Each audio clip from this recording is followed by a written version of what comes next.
As an outsider commenting on this, I would just like to say, I don't like these people at all. My friends living in Singapore have been suffering under their rule for years. They just keep jacking up the prices. They make it so difficult to find employment, and then they also jack up the rentals and stuff like that, treating hawkers like shit. But here's the thing that I need you guys to understand. Regardless of who wins Potong Pasir, SMC in this case, if I'm not mistaken, this bus service is going to be introduced no matter what. It's for the residents. And then this one has been completely taken out of context.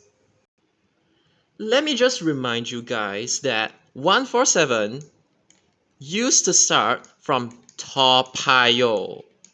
Toa Payoh. And after Toa Payoh, it got amended to Potong Pasir Bus Terminal because they found that like there is no point making like 147, 148, everything duplicate and go inside Toa Payoh. So they pushed 147, for a period of time they made it go inside Potong Pasir like this. And then there was a period of time whereby they made like, okay, I don't remember if they did the loop or not, but they made it so that they went one round inside the estate before terminating inside the bus interchange. Then years down the road, the old 83 from New Bridge Road to Punggol Road End, there was a bus terminal there. They consolidated this one together with this one. And when you consolidate a bus service like this, tell me, like, is it feasible for every single bus service to behave like service 155? Like, both directions, they loop inside Merpati, Circuit, Pipit, Circuit, Mata Road. Is it really feasible for, like, one bound to throw inside and then the other bound to throw inside as well? It wastes time. And not just that, you have to remember that if you make 147 go inside Potong Pasir, you're gonna incur a double-decker bus restriction, which is like not what you want because the roads inside Potong Pasir are very narrow. So it makes no sense when you extend 147 to Hougang to like integrate or consolidate with 83. It makes no sense to go inside Potong Pasir anymore, given the fact that you already have 142 that like goes inside here, and then obviously like decades down the road they introduce this 148 that like loops inside here as well. But there is no more reason for 147 to go in to Potong Pasir. And then I have this like one stupid small brain commenter that is like saying, oh, Potong Pasir lost 147 because it's like it was an opposition party in charge. That makes no fucking sense. Again, this loss of this bus service was because of the integration. It had nothing to do with an opposition party being in charge. Like, okay, in Bukit Panjang, if you remember, like, year 2020, and then there was this, like, let me just draw out the logo. How do you draw it? It's like, is it like this? It low-key looks like the Sikh logo or something along those lines. I don't know, but with a lightning in the middle.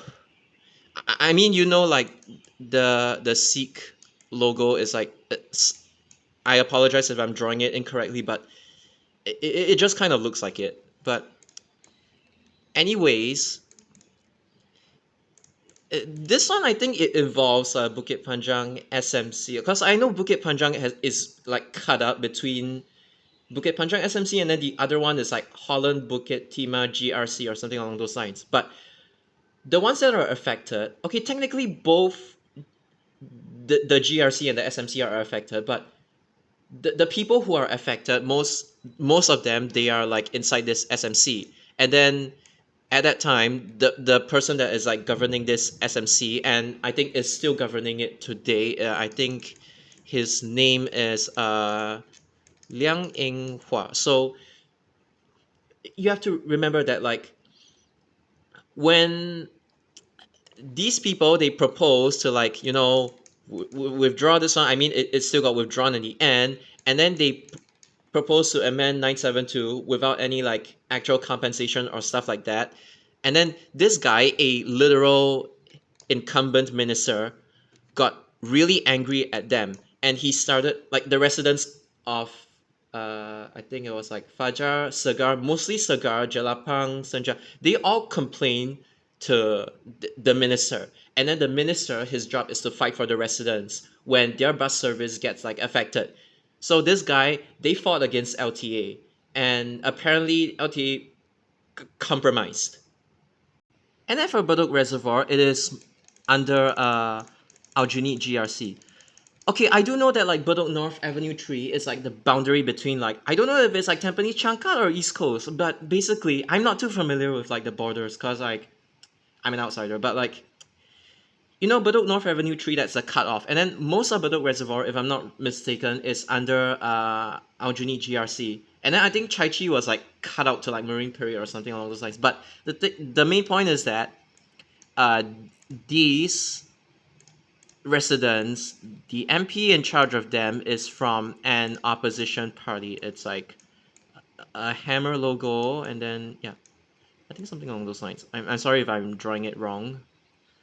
Like along those lines. So the difference between this one is that when it came to the rationalization of bus services, the MPs started fighting for the residents, as per what an MP member of parliament does.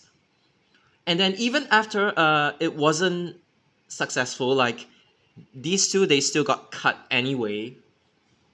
The MPs still continue to like question the incumbents. It's like, hey, why do you do this, and why is like 228 not being improved or something along those lines.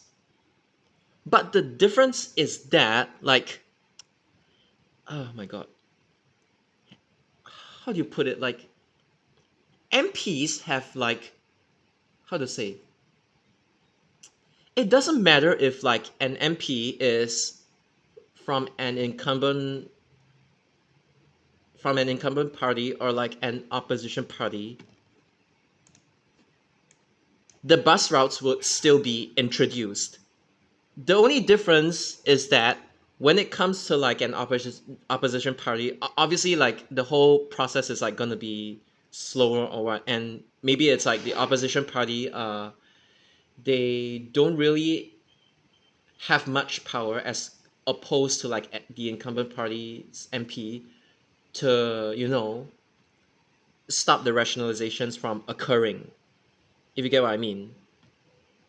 It's like when proposing a new bus service, like the people under opposition parties, they have done it before. The people under incumbent parties, like let's say this one, or like even this one, I believe this one as well. Like both have suggested it before. And when it comes to opposition, let's go to Sengkang GRC if I'm not wrong.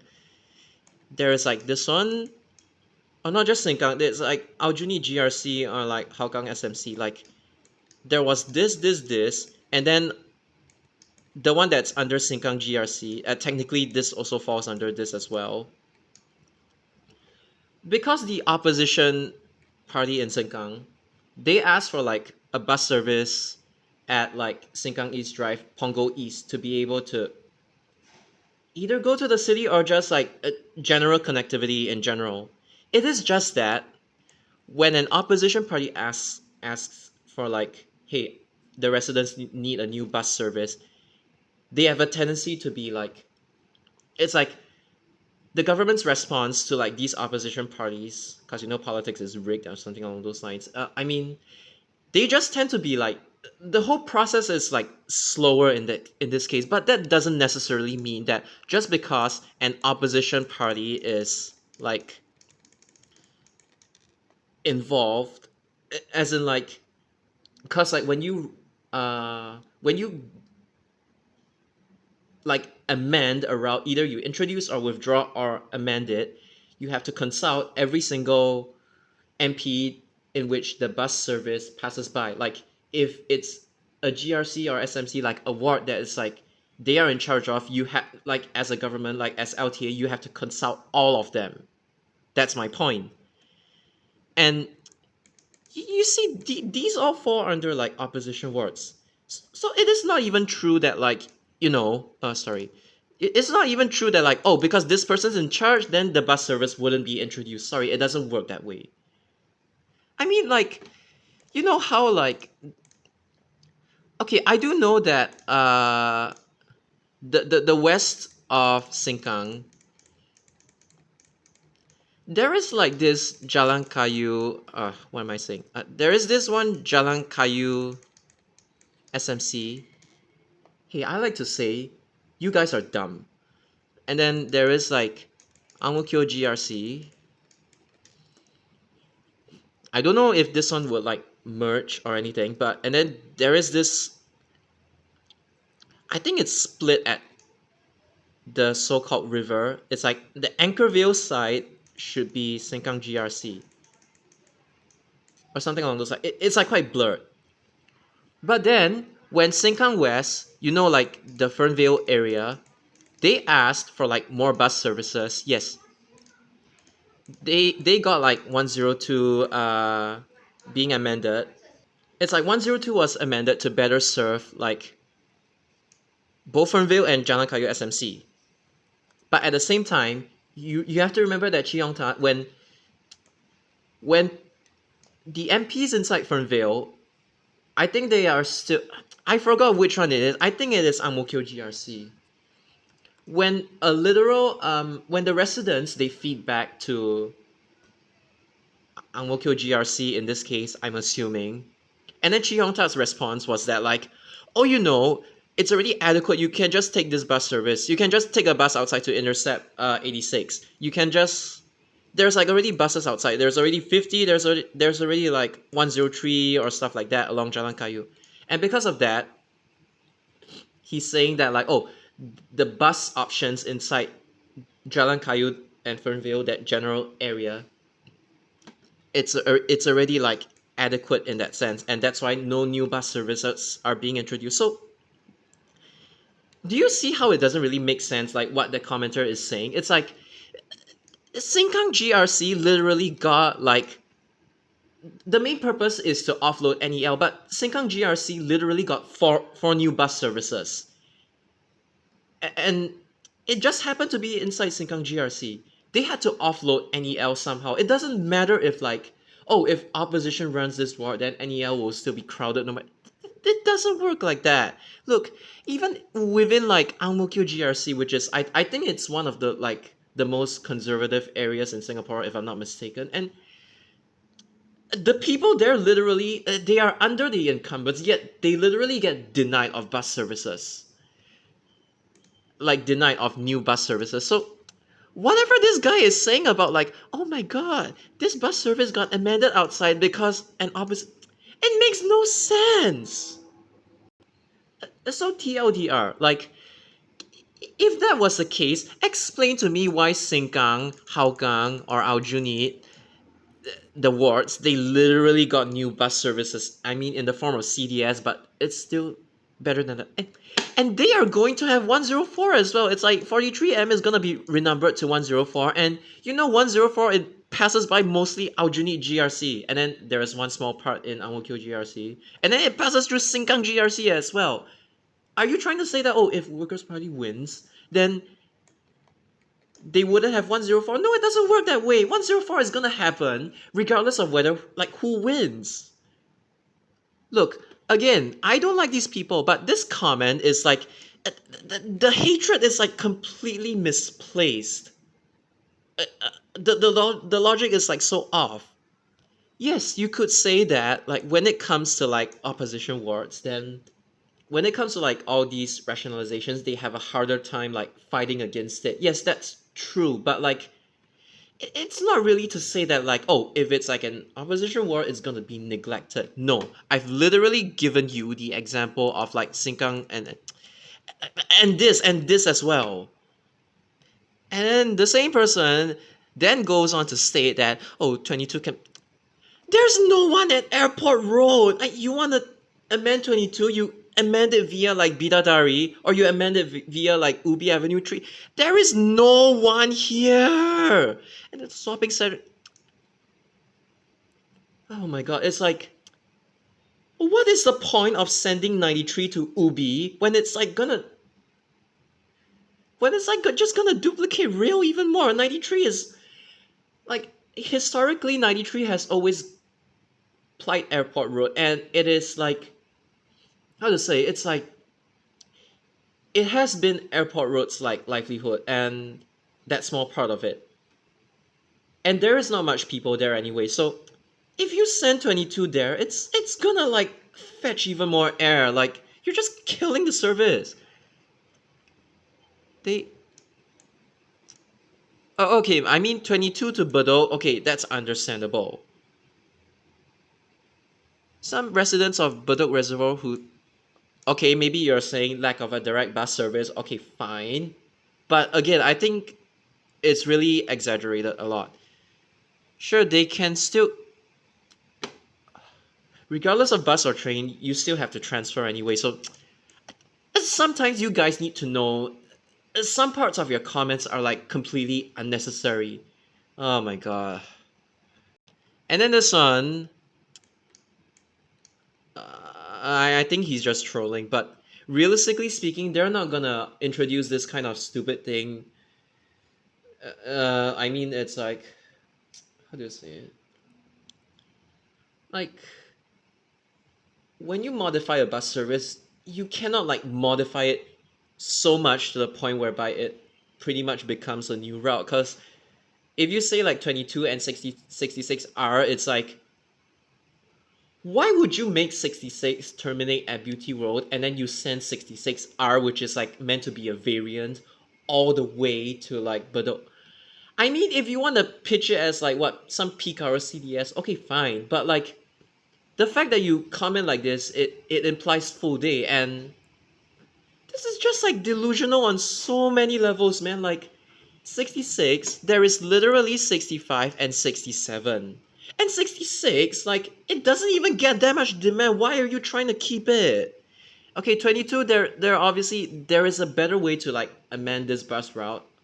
But I don't understand why people still want to keep 66. Like, come on. And then 228 frequency. This is like too much. Like, if anything, it's probably gonna be around 5 to 10, and then off peak hours, okay, compromise it a little bit, 8 to like, I don't know, 14 maximum, okay.